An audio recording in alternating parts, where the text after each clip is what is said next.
안녕하십니까. 성경 원어학당 TV 구독자 여러분.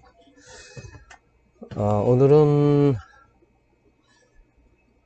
성경을 묵상하는 방법에 대해서 제가 하는 방법을 좀 소개하고자 합니다. 본론으로 들어가서요. 하나님의 말씀인 성경을 읽고 묵상하는 단계적 방법. 사실 하나님의 성경을 읽고 묵상하는 단계적인 방법이라고 제가 말씀을 드렸지만 사실 이거는 성령이 우리에게 오신다면, 성령이 임하면 이 문제는 의미가 없습니다. 말 그대로 성령이 임하면 이 하나님 말씀이 단계적 방법이라고 하는 이 방법은 뭐 의미가 없어요. 그분이 말씀을 다 깨닫게 해주시니까요. 그러나 성령 그러면 어떻게 오는가? 자, 이런 방법이 또 성경적으로 나오겠죠. 성경을 통해서 성령이 어떻게 오시는가를 우리가 알 수밖에 없지 않습니까? 그리고 또 성경 말씀이 성경에서 성령이 어떻게 온지에 대한 내용을 우리가 알았을 때 성령이 어떻게 온다는 걸 아는 거고, 또 온 사람이 성경을 기록해 놓은 거 아니겠습니까? 그래서 이게 참 불가분의 관계인데, 아무튼 말로서는 성령이 오시면 이 단계적 방법이라는 게 의미가 없고, 성령이 온 사람이 말씀을 봤을 때 이렇게 이해해야 된다, 이렇게 이해가 됐다, 이렇게 표현을 할 수도 있겠죠. 서론이 길었습니다. 아무튼 일단 지금 상황에서 성령이 오시게 되면 이 문제들은 큰 의미가 없겠지만, 오시기 전까지 우리가 하는 어떤 방법에 대해서 한번 여러분께 도움이 됐으면 하는 바람으로 말씀드리겠습니다. 첫째로는 제가 이렇게 단계를 이렇게 한 5단계로 좀 나눠봤어요. 이게 기본적으로 하게 되더라고요. 그래서 여러분들도 이 방법이 좀 도움이 됐으면 하는 방법으로 말씀드릴게요. 일단 짧게 개요를 설명하겠습니다.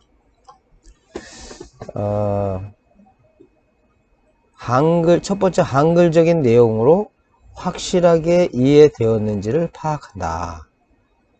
네, 이 말은 다른 말이 아니고요. 성경을 그냥 그대로 이해하는 겁니다. 자, 예를 들자면요.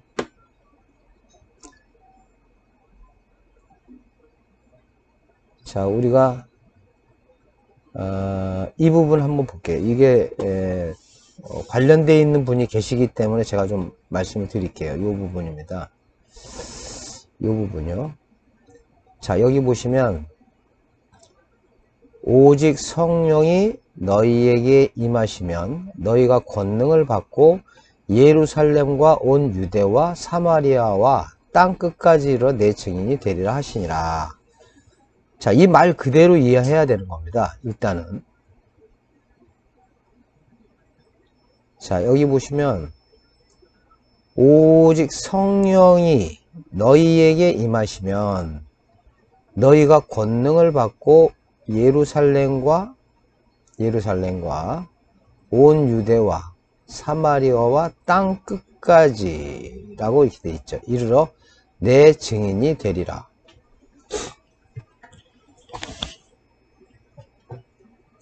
성령이 임하면 일어나는 일이죠. 네. 다시 말씀드릴게요. 성령이 임하면 권능을 받게 되고요. 권능을 받게 되고요. 또 이상하게 떴네요. 잠시만요.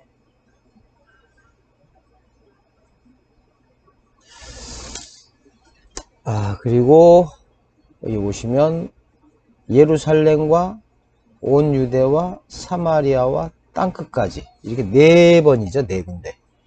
예루살렘, 온 유대, 사마리아와 땅끝까지 내 증인이 되리라. 네. 증인이 된답니다. 증인. 되리라, 하시니라. 되리라니까 미래겠네요. 미래. 그쵸. 한글로는. 네, 미래가 되겠습니다. 이렇게 한글적으로 그냥 이해를 하는 겁니다. 지금 요 본문만 보면 이렇게 한글적으로 이해하는 것이 첫 번째입니다. 이것이 이제 다 어떻게 이해가 되고 더 깊게 이해가 되는 거, 아니면 이 문장에서는 이렇게 우리가 이해를 했지만 이것이 또 어떻게 다른 의미로 다가오는지는 이후의 문제니까요. 1차적으로 이렇게 봐야 된다는 겁니다.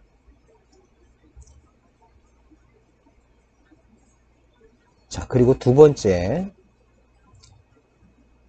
해석된 단어가 빠져도 이해가 되는 문장인가? 빠져도가 이해가 되는 문장임에도 인장이라면 굳이 그 단어를 사용된 의도를 알자. 요거는 여러분이 좀 많이 들어보지 않으셨었던, 어떻게 보면 제가 뭐 하다 보니까 이렇게 알게 된 방법 중에 하나일 거예요. 예를 들어볼게요. 다시 그 성경으로 돌아가 보겠습니다. 자, 여기 보시면 지금 이 부분이죠. 자, 여기 보시면 이 문장보다 다른 문장을 볼게요. 제가 예제를 찾아놨는데요. 자, 이렇게 제가 한번 예제를 찾아놨습니다. 해석된 단어가 빠져도 이해가 되는 문장인가? 빠져도 이해가 되는 문장임에도 굳이 그 단어를 사용된 의도를 알자. 이렇게 좀 말씀드렸는데, 지금 예제가 이 창세기입니다. 자, 이 부분요. 자, 볼게요. 자, 여기 보시면, 자, 원래 창세기 1장 1절 이렇게 되어 있습니다. 태초에 하나님이 천지를 창조하시니라. 자, 그래서 예문 첫 번째. 자, 하나님이 천지를 창조하시니라. 두 번째 예문. 태초에 천지를 창조하시니라.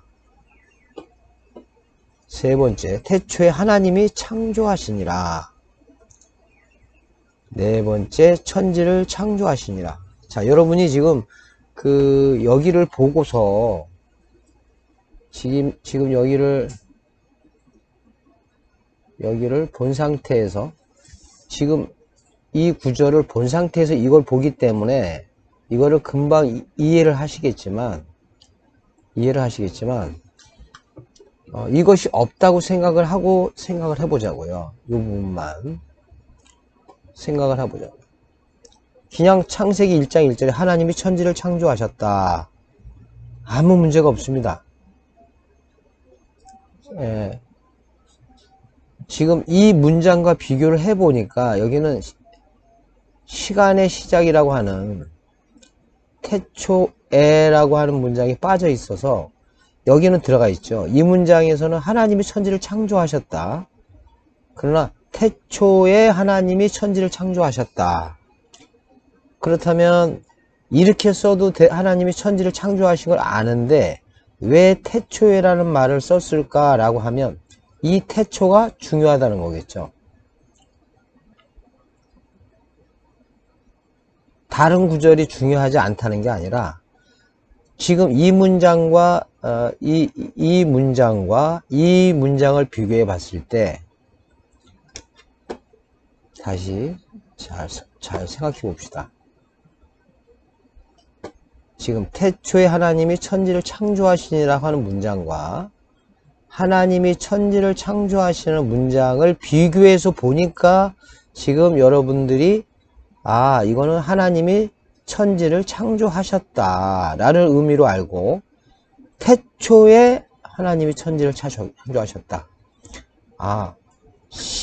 처음 시작되는 인간이 시작되는 우리가 인지할 수 있는 뭔가 보이는 게 시작되는 때에 하나님이 천지를 창조하셨다. 그 말씀이죠. 네. 그래서 이렇게 빼고 이해해도 이해가 되는 문장인데도 불구하고 그거를 놓다면 그거를 강조하고 있다. 이렇게 그게 그 단어를 사용된 의도를 알게 되는 것이죠. 네, 그렇게 생각해 보자는 겁니다. 도움이 될 것 같아요. 제가 보기에는. 자, 그리고 두 번째 예문 보죠. 태초에 천지를 창조하시니라. 자, 이것도 태초에 천지가 창조되었다. 이렇게 이해할 수 있죠. 이래도 암묵적으로 하나님이 창조했을 거라는 생각을 전제하고 있다라는 게 깔려 있겠죠. 예. 왜냐하면 성경이라고 하는 걸 볼 때 여러분이 아시다시피 성경이라고 하는 하나님의 말씀이라고 하는 이 성경을 볼 때 처음 문장에 태초에 천지를 창조하셨다. 이렇게 하면 이거는 여기에 기록하지 않았지만 하나님 또는 다른 표현으로 창조자가 태초에 천지를 창조하셨다. 이렇게 이해할 거 아니겠습니까? 근데 이거를 여기다 놓다는 거 아닙니까? 이 문장을, 이 문장과 이 문장을 비교해 보면 하나님이라는 주어, 원인자를 드러낸 문장이 되는 거죠. 이해하셨습니까? 자, 그리고 세 번째 예문을 보면 태초에 하나님이 창조를 하시니라. 태초에 하나님이 창조하셨다. 자, 이거는 뭘 창조했는지 모르겠지만 하나님이 창조를 하셨다고 하니까 그 다음에 뭘 창조했는지를 생각할 수도 있겠죠. 요거는 다음 문장이 어떻게 나오냐에 따라서 달라질 수 있겠습니다. 근데 여기에 천지를 창조하셨다고 하니까 요 부분이죠. 여기 천지를 창조하셨다라는 요 문장이잖아요. 자, 요거를 여기다 삽입한다고 생각하면 태초에 하나님이 창조하셨다. 무엇을 창조하셨냐? 천지를 창조하셨다. 이렇게 이해할 수 있는 거고, 네 번째 문장은 천지를 창조하시니라. 언제인지 모르고 누가인지도 모르지만 이 단어 이 문장 속에 우리는 그냥 다 그것을 한 번의 이해를 암묵적으로 생각하고 이해하는 거겠죠. 그래서 결론적으로 이 문장에서 이 문장을 볼 때 우리가 그냥 이런 예문을 생각하지 않고 여기 해석된 단어가 빠져도 이해가 되는 문장인가, 빠져도 이해가 되는 문장임에도 불구하고 굳이 그 단어를 사용하는 의도를 알자. 이게 이 의도가 바로 이런 데 있습니다. 그래서 이렇게 좀 보시면 지금은 창세기 1장 1절이지만 어느 부분에 가서 이런 원리를 가지고 한번 보시면 성경을 이해하는데 매우 유익한 경우가 종종 발생됩니다. 자주 제가 이런 두 번째 해석의 어떤 그 의미를 가지고 성경을 해석할 때, 이해하고자 할 때 한번 예를 들어서 해보도록 할게요. 그거는 다음에 할 때 하도록 하겠습니다. 오늘은 성경 묵상의 단계별에 대한 설명이니까 이어지는 얘기를 계속 들어주시기 바랍니다. 다음은 세 번째인데요. 문단을 나누어서 이해한다. 왜 제가 이 말씀을 드리냐면 요것도 예제를 한번 볼까요? 제가 이 창세기 앞부분을 한번 예제로 생각했습니다. 여기 보시면 태초에 하나님이 천지를 창조하시니라. 땅이 혼돈하고 공고하며 흑암이 깊음 위에 있고 하나님의 신은 수면에 운행하시니라. 하나님이 가라사대 빛이 있으라 하시면 빛이 있었고 그 빛이 하나님 보시기에 좋았더라. 하나님이 빛과 어둠을 나누사 빛을 낮이라 칭하시고 어둠을 방이라 칭하시니라. 저녁이 되며 아침이 되니 이는 첫째 날이다. 지금 이거를 한 번에 다 이렇게 이해하면 이 말씀을 좀 더 세밀하게 파악하는데 도움이 좀 되지 않죠. 제가 이렇게 굳이 구별한 것은 지금 자세히 이 문장을 보시다 보면 태초에 천지를 창조하셨다. 근데 땅이 혼돈하고 공허하며 흑암이 깊음에 있고 하나님의 신은 운행하셨다. 그리고 하나님이 가라사대 이제 말을 하셨잖아요. 빛이 있으라 빛이 있었고 그 빛이 뭐 좋았더라. 하나님 빛이 어둠 나누시고 이는 첫째 날. 그래서 이게 첫째 날에 대한 얘기로 보여지는 겁니다. 예. 여기서부터 여기까지 전체를 다 첫째 날이라고 볼 수도 있다고 얘기를 하는데요. 저는 그렇게 생각하지 않습니다. 저는 그냥 이걸 보면 나중에 이 여러분들이 이 창세기를 보시면 알겠지만 여기 한번 볼게요. 창세기 1장 1절 볼게요. 자, 여기 보시면 지금 이 문장을 보시면 쭉 첫째 날 쭉 나시고 하늘, 여기 하늘이 나오지 않습니까? 그리고 여기도 하늘이 나오잖아요. 이렇게 번역하니까 이해가 안 되실 텐데 볼게요. 자, 여기 하늘, 여기 하나님이 궁창을 하늘이라 이렇게 칭했다. 이게 같은 겁니다. 지금 이게 같은 얘기란 말이죠. 이게 같은 하늘이라는 겁니다.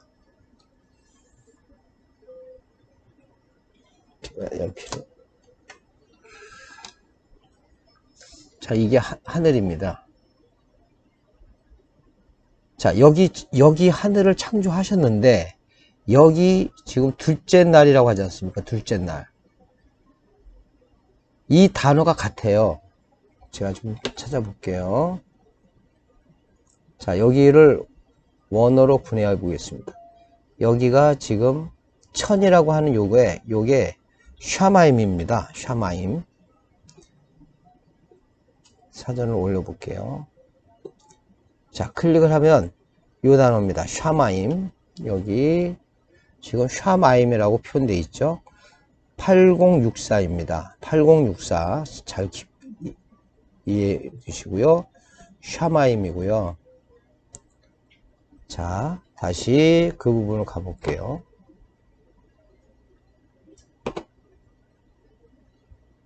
대역성경으로 가서 자, 둘째 날에 여기 하늘 있죠.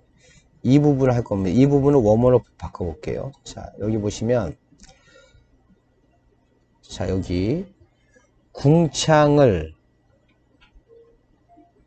하늘이라 칭했다. 이렇게 되어 있습니다. 하늘이라 칭했다. 이렇게 해석했거든요. 그럼 요 하늘을 볼게요. 자, 요 하늘을 클릭하면 죄송합니다.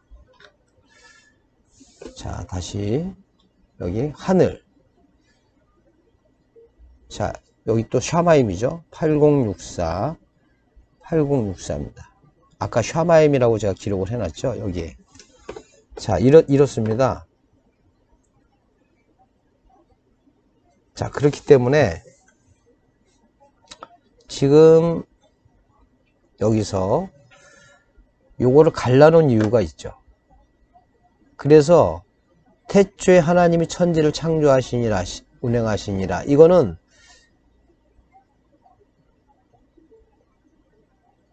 상태를 얘기해 주는 겁니다. 그죠? 그래서 이거는 먼저 우리들에게 얘기해주는 상태를 얘기하고 3절부터 시작한다고 저는 보는 겁니다. 3절부터 이 둘째 날에 가서 이 하늘과 땅이 만들어지는 그 과정이 나옵니다.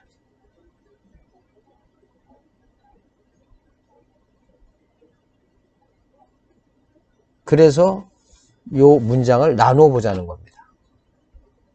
자, 그래서 여러분들에게 말씀드리고 싶은 것이 이렇게 문단을 나누어서 이해를 한다. 이렇게 이해를 하고 성경을 이해하도록 살펴보는 겁니다.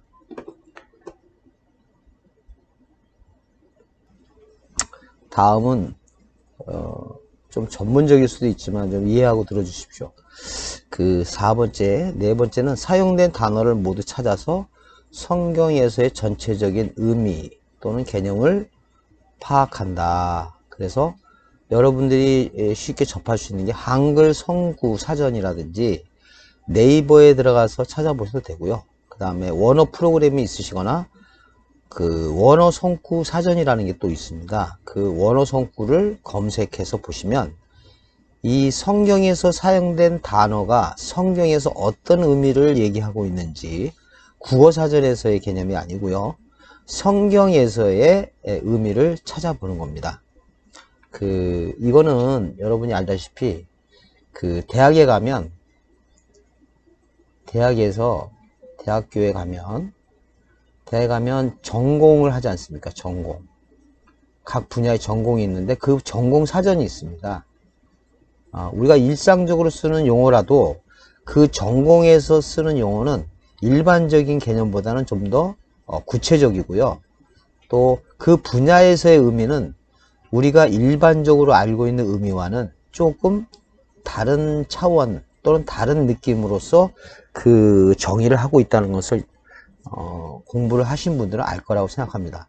우리가 하나님의 성경에서 창조자의 뜻과 마음을 이해하려고 하는 단계, 성령이 오시면 알 수 있겠지만 그 전 단계로서 우리가 구하고 찾고 두드리고 노력한다고 하면 이 성경에서의 사용된 의미를 성경에서 정리를 해야 되는 건 당연하다고 생각합니다.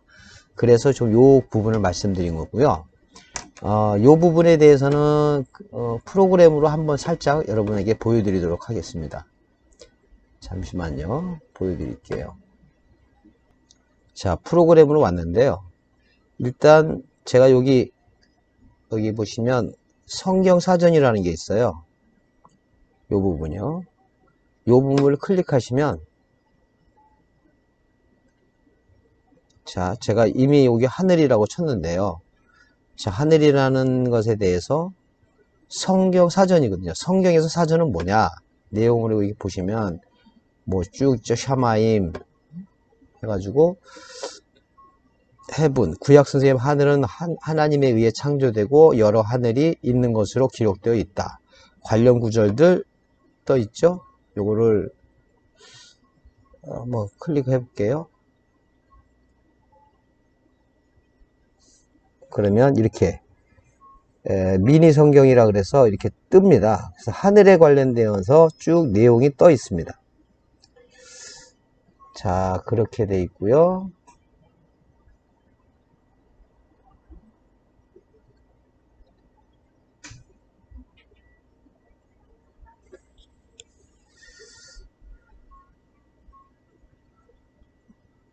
또 떠 있고요. 이렇게 떠 있습니다. 그리고 지금 제가 하려고 하는 부분은 아까 여기 말씀드린 것 중에 여기 보시면 한글 성구 검색이라고 있죠. 이 부분인데요. 이 부분이라는 게 지금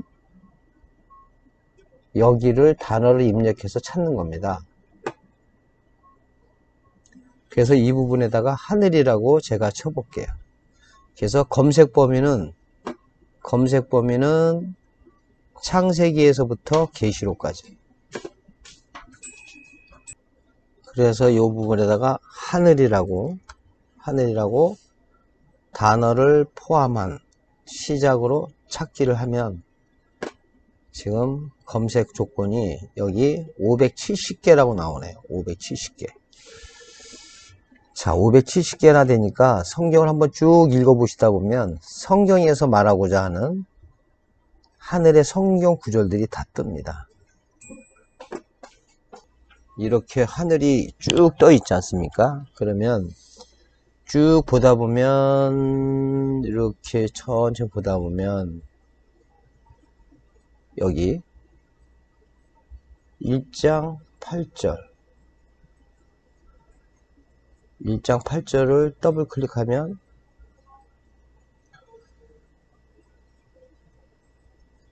여기 보시면 하나님이 궁창을 하늘이라 부르시니라.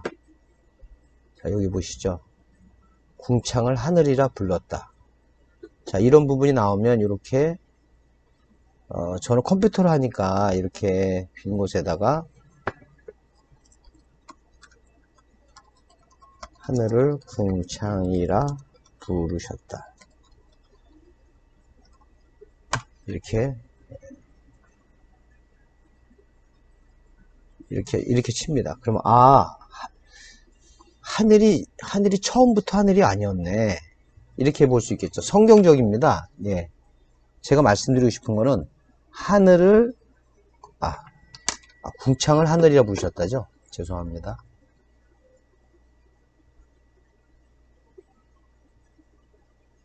자, 여기 한글로 궁창을 하늘이라 부르셨다죠. 궁창을, 자, 여기 보면 궁창을 하늘이라 부르셨다. 여기 궁창을 하늘이라 부르셨다. 자, 이걸 통해서 우리가 알 수 있는 것은 하늘이라고 성경에서는 이 하늘을 처음부터 하늘이라고 부르지 않았다는 겁니다. 궁창이었다는 거죠. 궁창. 근데 어떤 궁창이냐고 우리가 한번 살펴볼게요. 자, 한번 보겠습니다. 자, 이 부분을 보면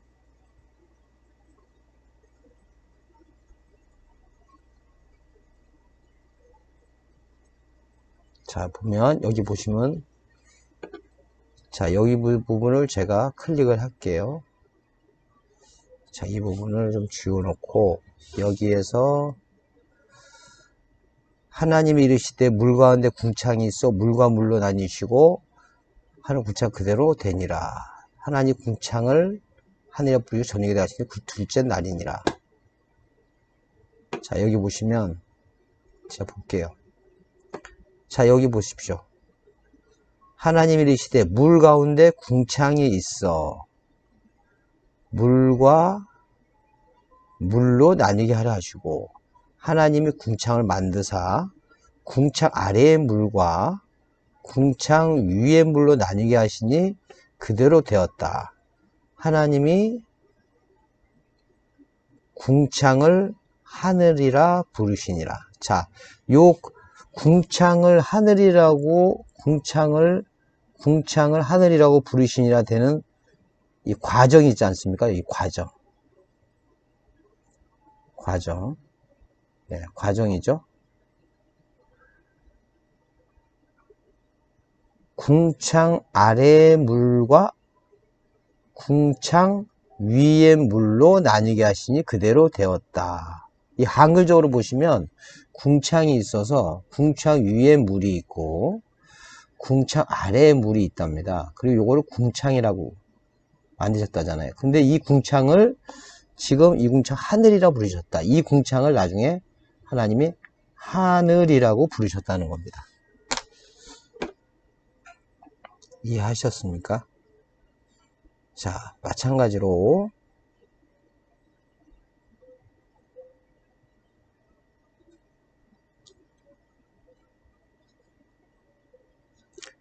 자, 이렇게 아까 제가 말씀드린 대로 한글 성구로 검색하는 거죠.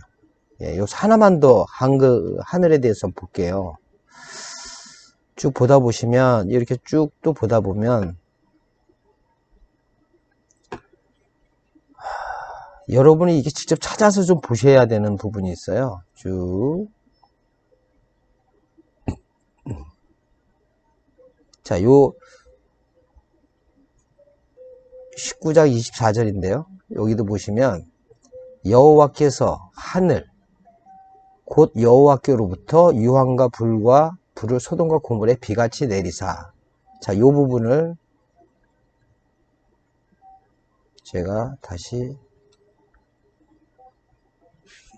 여기서 볼 게 아닌데요. 여기서 봐야겠네요.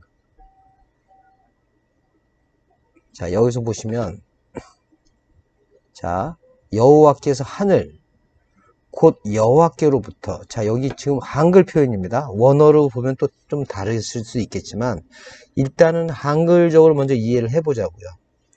여호와께서 하늘 곧 여호와께로부터. 그래서 이게 어떤 의미가 되냐면요, 하늘이 곧 여호와다, 이렇게 볼 수가 있는 겁니다.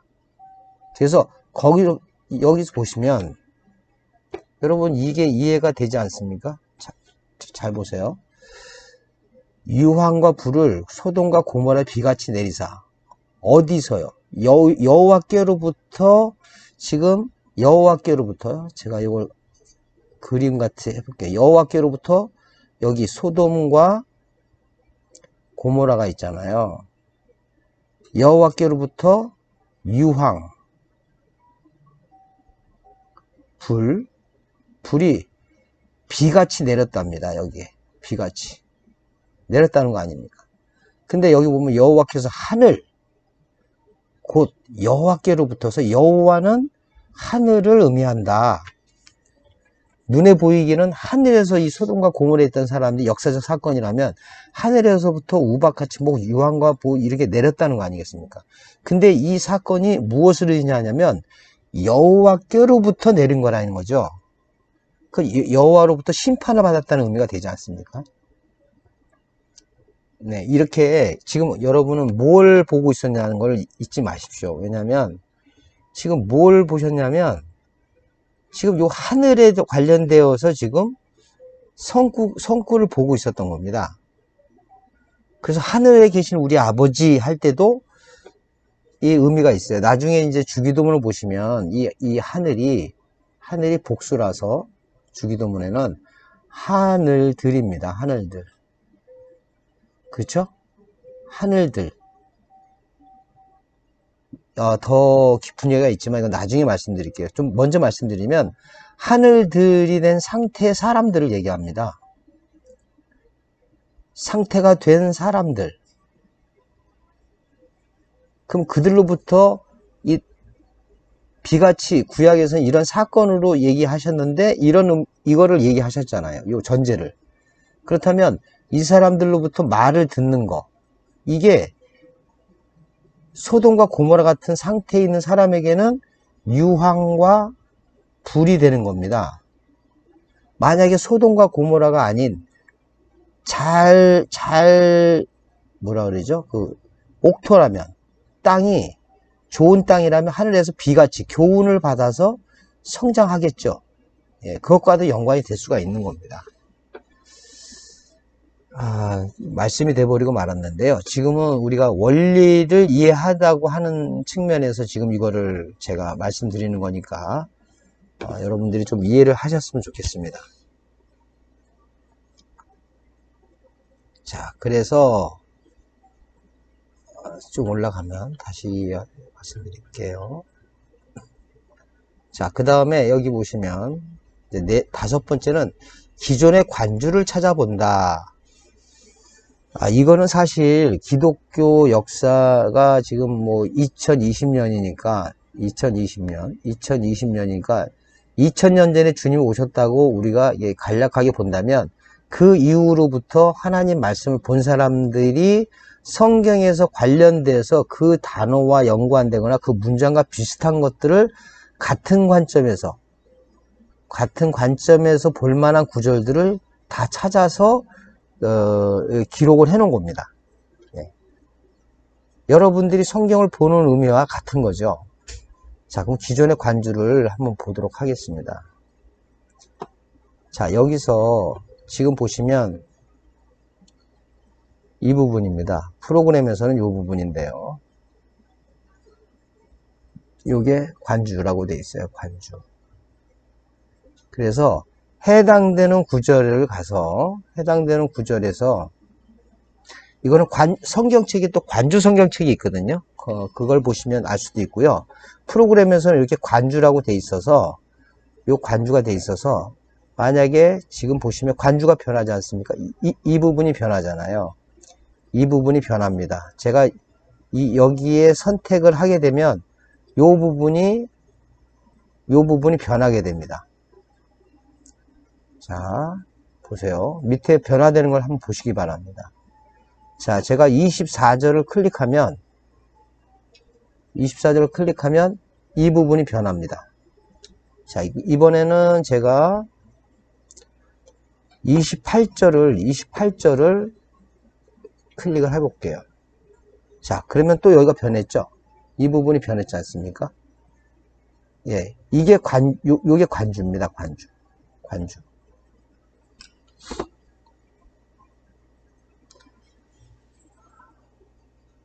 자, 보시면 소돔과 고모라가 온 지역을 향하여 눈을 들여 연기 옮기자같이 지수를 보았더라 할 때 창세기 8장 1절 하나님 노아와 그의 우주가 가라미의 땅에 보면 물이 줄어들었고 베드로후서 무법한 자들의 음란한 행실도 말미암아 고통당한 의로운 노릇을 건졌으니 지금 요 28절에 관련된 거잖아요.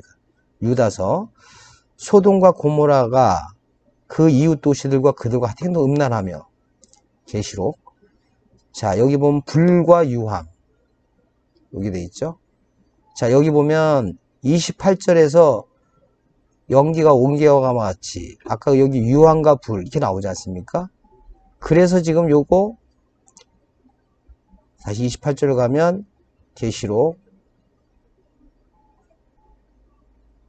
계시록에 있는 얘기 중에 요거를 제가 클릭을 해볼게요.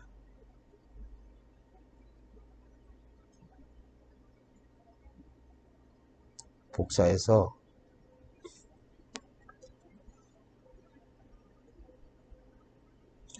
붙여넣기. 자, 여기 보시면 좀 크게 보겠습니다. 여기 보시면 지금 여기 불과 유황으로 고난을 받으리니 이게 소돔과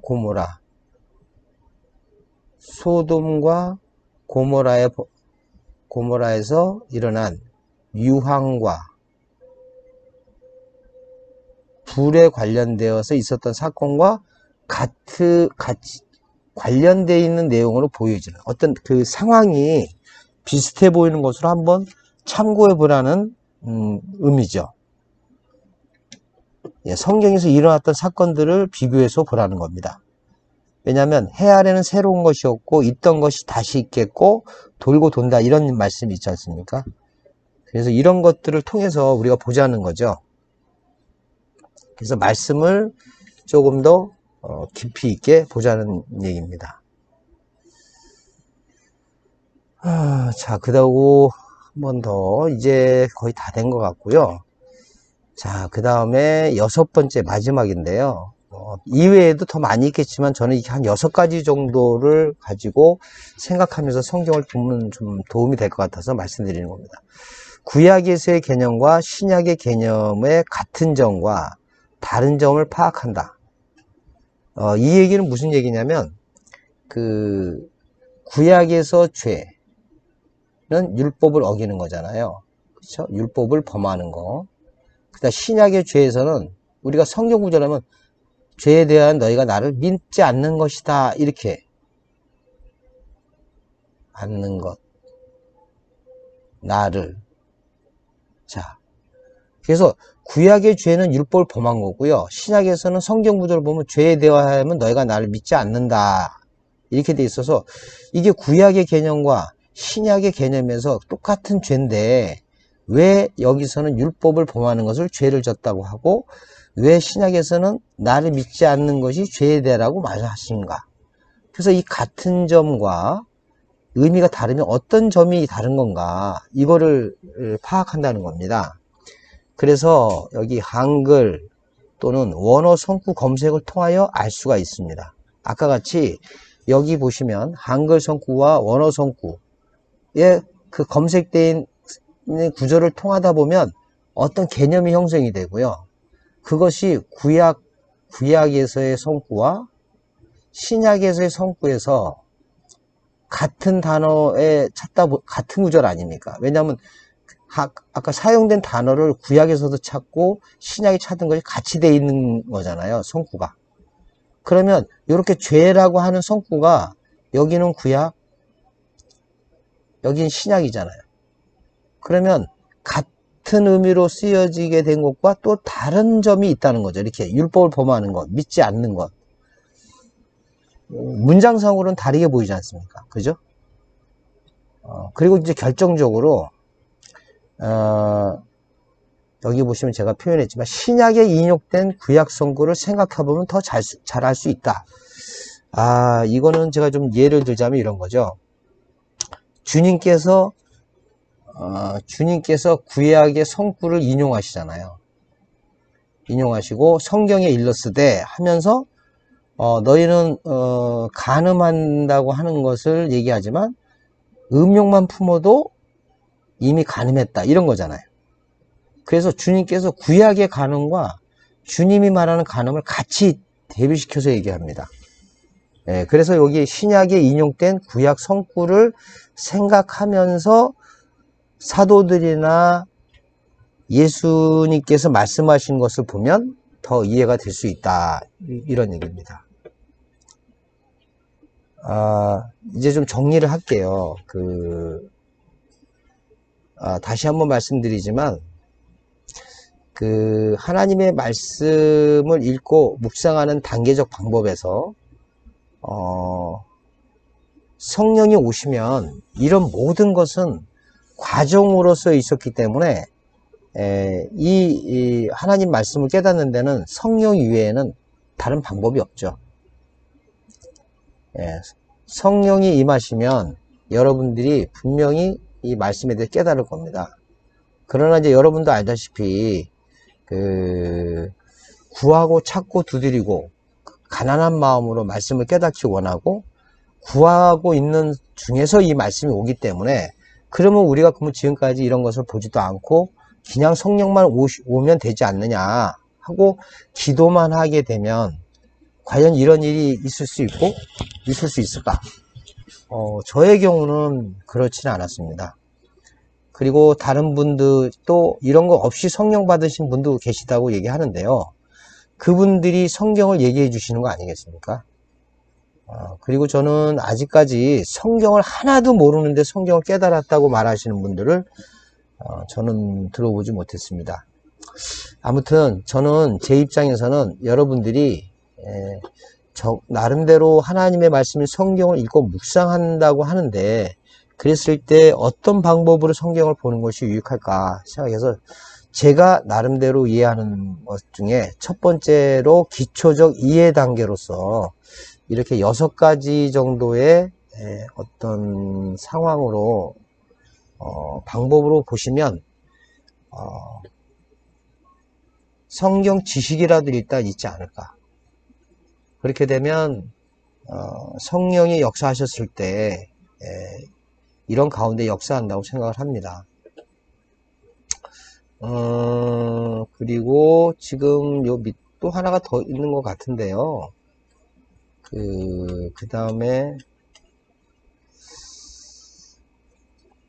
그 다음에 이제 원어적 이해 단계와 성령 조명의 단계 2가지가 더 있는데요. 요 원어적 이해 단계와 성령 조명의 단계는 나중에 또 제가 설명할 다음 영상으로 여러분들께 찾아뵙도록 하겠습니다. 아무튼 성경 원어학당 TV는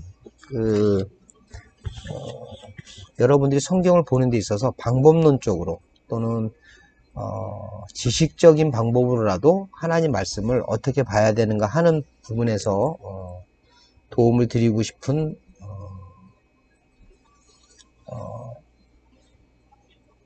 것입니다. 그래서 여러분들이 좀 말씀을 찾고 또 말씀을 묵상하는데 도움이 되길 바라는 마음에서 영상을 제작했습니다. 아무튼 여러분 사는데도 많이 힘드시고 요즘 사회도 조금 힘들지만 그래도 말씀으로 인해서 여러분의 삶이 그리스도 안에서 평안하시고 행복한 삶을 사는데 도움이 됐으면 하는 마음으로 영상을 제작했습니다. 들어주셔서 대단히 감사하고요. 다음 영상 또 올려드리도록 하겠습니다. 대단히 감사합니다.